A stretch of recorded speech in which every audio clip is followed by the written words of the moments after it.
श्रावण महिन्यामध्ये मोठ्या संख्येने भाविक देवदर्शनाला जातात। लवकरात लवकर दर्शन मिळावं म्हणून अनेक जण ऑनलाईन पद्धतीने पासही घेतात। मात्र याच ऑनलाईन पासच्या विक्रीमध्ये मोठा काळाबाजार झालाय। त्यामुळे त्र्यंबकेश्वरला दर्शनाला जाणाऱ्या भाविकांमध्ये खळबळ उडालेली आहे। पाहुयात कसा चालत होता हा ऑनलाईन काळाबाजार। लोकशाही मराठीच्या स्पेशल रिपोर्टच्या माध्यमातून पाहुयात।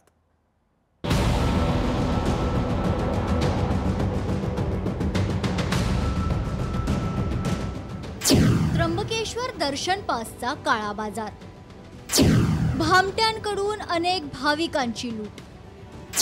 दर्शनाचा पास घेताना काळजी घ्या, पोलीस पकडून नेत असतील तर हे चोर आहेत, हाणामारी करणारे आहेत असं आपल्याला वाटतं।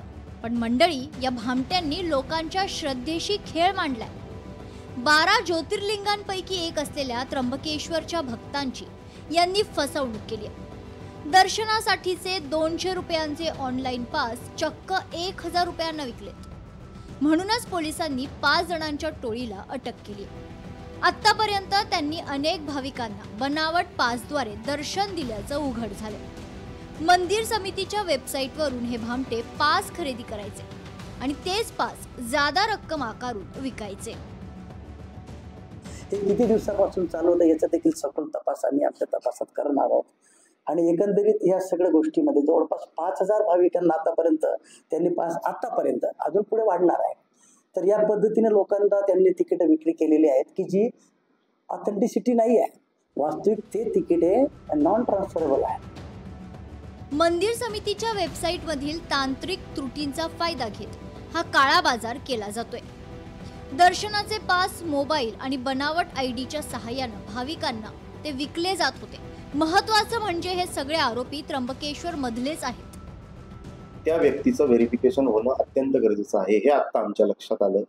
आम्ही ही योजना पहिल्यांदाच मागच्या 5-6 महिन्यापूर्वी वर्षभरापूर्वी सुरू केली आणि त्या त्रुटी लक्षात आल्यानंतर जसं आमच्या सहकारी विश्वस्तांनी सांगितलं तसं आम्ही अध्यक्षांशी बोलून सर्व विश्वस्तांशी बोलून स्वतः त्या टेक्नॉलॉजीचा अभ्यास करून आणि त्याच्यामध्ये सगळे इम्प्लिमेंटेशन आणण्याचा 100% प्रयत्न या संदर्भात आम्ही यापूर्वीच तक्रार केलेली आहे। साधारणतः 1 वर्षापूर्वी तक्रार केली होती। त्या संदर्भात चौकशी तत्कालीन पोलीस प्रमुख जे होते आपले शेवाळे साहेब यांनी बऱ्यापैकी प्रगती केली होती आणि 1-2-4 दिवसापूर्वी पत्रकार बंधूंनी एक प्रकार उघडकीस आल्यानंतर त्याला चालना देऊन 5 जणांना पोलिसांनी ताब्यात घेतल्याचं आम्हाला समजलंय आणि पोलीस निरीक्षक महेशराव कुलकर्णी साहेब या दृष्टीने तपास करतात।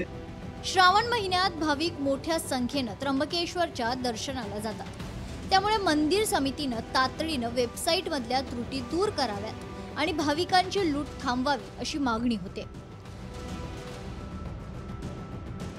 महेश महाले, लोकशाही मराठी, त्र्यंबकेश्वर।